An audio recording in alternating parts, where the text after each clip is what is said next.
mereview ulang apa yang menjadi perbedaan antara pengetahuan dan ilmu pengetahuan. Kita tahu bahwa keduanya terlihat berbeda dari cara memperoleh pengetahuan dan ilmu pengetahuan itu sendiri. Kita bisa lihat bahwa ilmu pengetahuan diperoleh atas usaha atau penyelidikan terhadap disiplin ilmu tertentu yang tersusun secara metodis, artinya langkahnya tidak serampangan tetapi terarah. Berikutnya sistematis artinya ada langkah-langkah dan arah yang teratur dalam menemukan dan menjabarkan kebenaran. Dan berikutnya konsisten, yaitu bersifat ilmiah, yaitu dalam menemukan pengetahuan itu sendiri ada yang melibatkan proses ilmiah, yaitu ada kadar berpikir, kadar berakal budi, dan disertai dengan penataan. Dan yang terakhir itu bersifat koheren. Koheren artinya jabaran pengetahuan itu sendiri merupakan rangkaian yang berkaitan. Nah, proses-proses inilah yang menyebabkan ilmu pengetahuan itu berbeda dengan pengetahuan. Dan juga kita akan mencoba mendefinisikan ulang apa yang dimaksud dengan filsafat ilmu. Ini sudah disampaikan sebelumnya oleh kelompok 1 bahwa filsafat ilmu itu adalah cabang filsafat yang secara khusus membahas proses keilmuan manusia. Nah, dahulunya dalam sejarah pemikiran barat selama lebih dari 20 abad, para filsuf memikirkan tentang keberadaan dan realitas yang menyertai keberadaan tersebut, atau kita sebut dengan metafisika. Ada banyak tokoh-tokoh yang teman-teman boleh cari sendiri resource-nya. Ada guru dan muridnya, yaitu Socrates dan Plato, ada Aristoteles, ada Plotinus, dan hingga perkembangan dari metafisika itu di zaman abad pertengahan ketika munculnya para filsuf sekaligus teolog.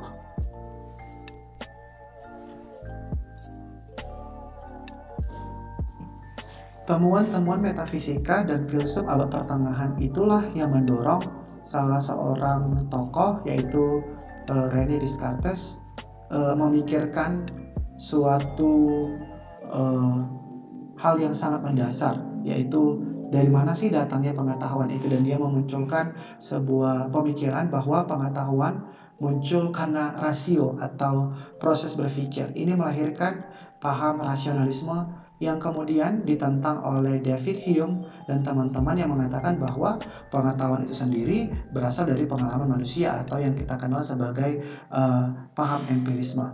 Tapi pertentangan dari kedua paham ini pada akhirnya ditengahi oleh Immanuel Kant yang mencoba memposisikan sarana, rasio, dan pengalaman berimbang dalam proses pengetahuan manusia.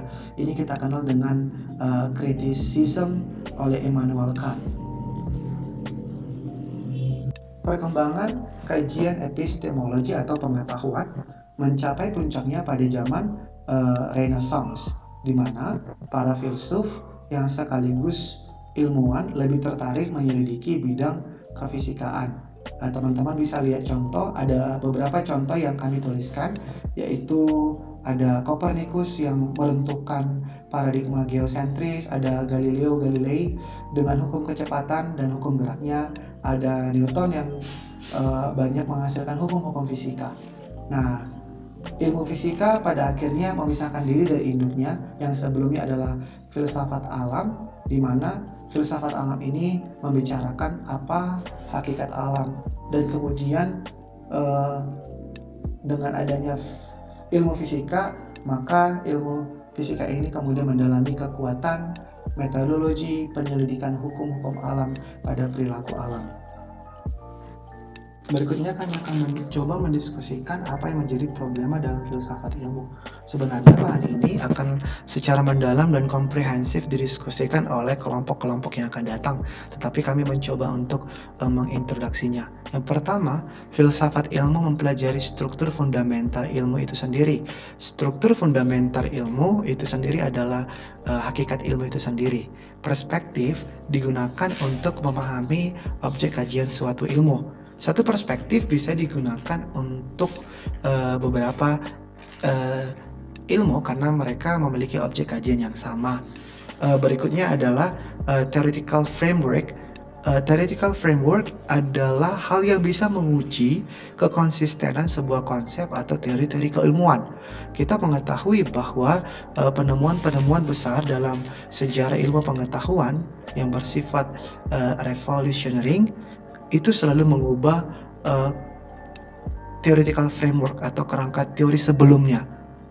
Hal ini berarti kerangka teori atau theoretical framework sebelumnya tidak dianggap relevan lagi. Ini berarti akan ada theoretical framework yang baru dan akan memimpin kepada penemuan-penemuan baru dari ilmu itu sendiri. Yang kedua, filsafat ilmu memberikan pemahaman dasar atas struktur logis atau logika. Logika suatu ilmu berbeda antara ilmu yang satu dengan yang lain. Nah, logika ini akan dipahami melalui argumen-argumen ilmiah. Filsafat ilmu mencoba memberikan pemahaman dasar atas struktur logika suatu ilmu. Yang ketiga, filsafat ilmu mencari terobosan baru. Terobosan baru artinya apa yang bisa diperbaharui dari sebuah ilmu. Inilah yang menjadi problematika ketiga dari filsafat ilmu. Yang terakhir, ini terkait dengan yang ketiga, filsafat ilmu akan selalu melakukan kritik karena dasar dari filsafat adalah kritik. Ketika suatu ilmu memiliki kritik, maka bisa jadi akan ada sebuah terobosan baru. Dan terobosan baru berarti ilmu dapat survive, marketable, actual, atau berguna. Sekian dari saya, akan dilanjutkan oleh rekan saya. Terima kasih. Setelah kita mendengarkan penjelasan dari Kak Bernard tentang pengertian filsafat ilmu, sekarang mari kita bahas tentang ruang lingkup kajian filsafat. Berdasarkan dari berbagai sumber, terdapat 3 lingkup kajian filsafat. Apa saja? Yang pertama adalah ontologi. Kajian ini membicarakan tentang hakikat sesuatu yang ada atau hakikat realitas. Yang kedua, epistemologi. Epistemologi ini membahas tentang pengetahuan atau teori ilmu pengetahuan. Dan yang ketiga, aksiologi. Aksiologi merupakan lingkup kajian yang membahas hakikat nilai. Sebetulnya lingkup ini sudah dibahas di kelompok 1 kemarin dan akan dibahas secara rinci di kelompok selanjutnya. Namun pada kesempatan kali ini saya akan menjelaskan lingkup ini secara umum. Baik, sebelumnya saya akan memberikan 4 contoh gambar. Gambar yang pertama, apakah ini adalah rumah? Apakah ini juga bisa kita sebut rumah? Apakah ini juga sebuah rumah? Dan apakah yang ini juga rumah? Dari contoh tersebut, kita memiliki kesamaan pemahaman bahwa keempat gambar tersebut adalah rumah atau tempat tinggal. Lalu bagaimana kita memiliki satu pemahaman tersebut? Tentunya ini ada kaitannya dengan ketiga lingkup filsafat tadi. Baik, Aristoteles menyebutkan bahwa ontologi merupakan ilmu mengenai esensi dari fenomena di jagat raya ini, atau dapat kita sebutkan apa dan mengapa. Biasanya ontologi ini menjawab pertanyaan seperti apa yang ditelaah, bagaimana wujudnya. Jika kita membahas tentang rumah, dari sejak zaman dahulu sampai sekarang begitu banyak model dan bentuk rumah. Rumah bisa berupa rumah susun, bisa berupa rumah adat, bisa berupa apartemen. Menurut Plato, realitas dari ontologi rumah ini adalah ide atau gambaran tentang bagaimana kita mengenali rumah. Dari begitu banyaknya model dan bentuk, namun ide tentang rumah ini yang membuat kita mengenali bahwa apa yang kita lihat adalah rumah. Dari segi epistemologi, Ferrier yang merupakan orang pertama yang menggunakan istilah epistemologi menyebutkan bahwa epistemologi merupakan teori pengetahuan Lalu pertanyaan apa yang biasa dicari jawabannya di lingkup kajian ini? Biasanya seputar apa yang diketahui, bagaimana mengetahuinya. Melalui panca indera, kita melihat keberadaan rumah dan akal mengkonfirmasi rumah tersebut.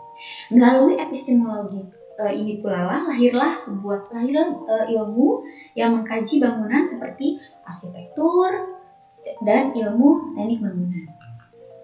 Lalu dari segi aksiologi, Surya Sumantri di tahun 2005 mengemukakan bahwa aksiologi adalah teori nilai yang berkaitan dengan kegunaan dan pengetahuan yang diperoleh.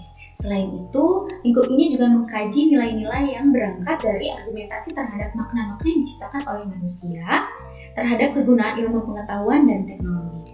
Pertanyaan apa yang dijawab dalam aksiologi ini? Tentu saja masalah seputar untuk apa pengetahuan tersebut digunakan atau manfaatnya. Lalu relasinya dengan contoh di awal, dengan kita mengetahui sesuatu itu adalah rumah, kita bisa lebih mudah menentukan di mana kita tinggal, tempat tinggal seperti apa yang nyaman untuk kita, dan kita bisa menjadikan rumah itu sebagai komponen penting untuk kebahagiaan keluarga kita. Pada akhirnya, berdasarkan lingkup kajian filsafat yang kita bahas tadi, sampailah kita pada satu pemahaman tentang rumah atau tempat tinggal. Emerson berkata, "A house is made of walls and beams, a home is made of love and dreams." Selanjutnya, Kak Yola akan membahas tentang peran filsafat ilmu terhadap perkembangan ilmu. Bye-bye. Baiklah, saya akan menyampaikan topik mengenai peran filsafat ilmu terhadap perkembangan ilmu. Bicara mengenai topik tersebut tidak lepas dari sejarah perkembangan ilmu pengetahuan itu sendiri. Tahukah kamu kalau pada zaman dahulu, tepatnya pada abad ke-6 sebelum Masehi atau yang kita kenal sebagai zaman Yunani kuno, manusia pada zaman tersebut memiliki persepsi yang berbeda mengenai gempa bumi yang sekarang kita pahami merupakan sebuah fenomena alam yang terjadi secara kausalitas dan dapat dijelaskan secara ilmiah. Manusia pada zaman tersebut percaya bahwa gempa bumi merupakan akibat dari goyangan kepala dewa bumi yang mengamuk. Menarik ya? Hal tersebut merupakan gambaran dari pola pikir manusia pada zaman tersebut yang mitosentris, yaitu percaya dan berpedoman pada cerita dewa-dewi serta mitos dalam memahami suatu fenomena alam yang terjadi. Contohnya, gempa bumi, pelangi, petir, dan lain-lain. Sampai akhirnya manusia ada pada tahap logosentris, yaitu pola pikir yang berpedoman pada pemikiran logis dan rasional serta tidak lagi percaya akan adanya mitos. Perubahan pola pikir tersebut terlihat sederhana, tetapi implikasinya tidak serta-merta remeh karena menjadi cikal bakal perkembangan ilmu hingga saat ini. Lalu apa sih sebenarnya peran filsafat ilmu dalam perkembangan ilmu pengetahuan? Apa benar kemajuan teknologi yang pesat kita rasakan sekarang berkat andil filsafat ilmu juga? Seperti yang sudah dijelaskan sebelumnya bahwa filsafat ilmu itu mempelajari struktur fundamental suatu ilmu. Dengan kata lain merupakan kerangka paradigma keilmuan. Filsafat ilmu menjadi sangat identik dengan kerangka teori. Selanjutnya dapat dilihat bahwa suatu perspektif tertentu dipakai tidak hanya satu disiplin ilmu. Ia dapat berkembang menjadi cabang-cabang ilmu lain dan sebaliknya disiplin ilmu yang terlihat tidak berhubungan ternyata dapat juga ditarik dan dikelompokkan pada pola pikir atau epistemologi yang sama. Contohnya biologi yang mengkaji organisme hidup dan kehidupannya. Ilmu ini dikembangkan dari objek kajiannya menjadi beberapa cabang ilmu. Namun struktur fundamentalnya tetaplah berakar pada satu hal yang sama. Yang kedua, filsafat ilmu mempelajari struktur logis atau logical structure suatu ilmu. Terkait logika apa yang bermain di belakang suatu ilmu, jadi wajar saja jika masing-masing ilmu memiliki karakteristik yang berbeda satu sama lain. Contohnya pada struktur logika teologi Islam yang dikatakan oleh Joseph Van Es bahwa ilmu kalam memiliki struktur logikanya sendiri, menggunakan pola pikir logika stoik yang hakiki.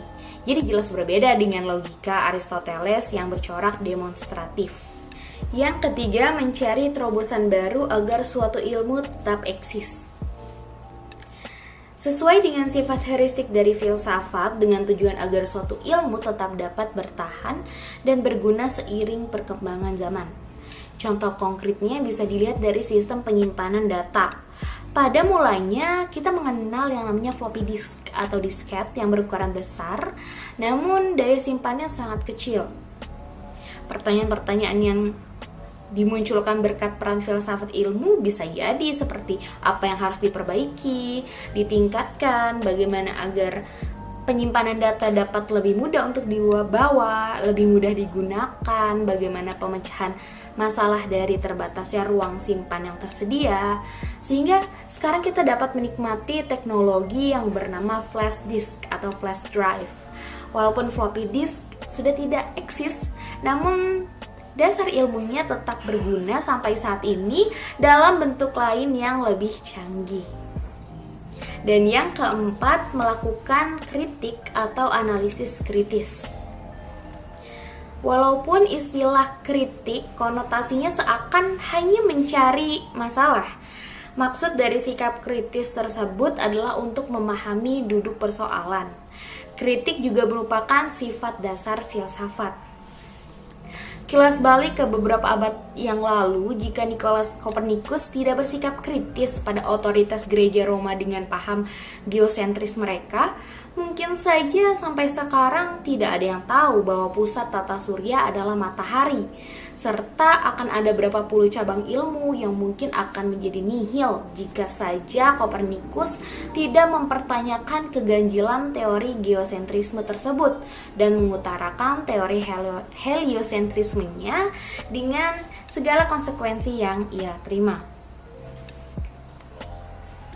Dapat disimpulkan bahwa filsafat ilmu memiliki peran serta andilnya dalam perkembangan ilmu itu sendiri, dan antara filsafat ilmu dan juga sejarah perkembangan ilmu tidak dapat dipisahkan walaupun mereka berdua berbeda namun berkesinambungan satu sama lain.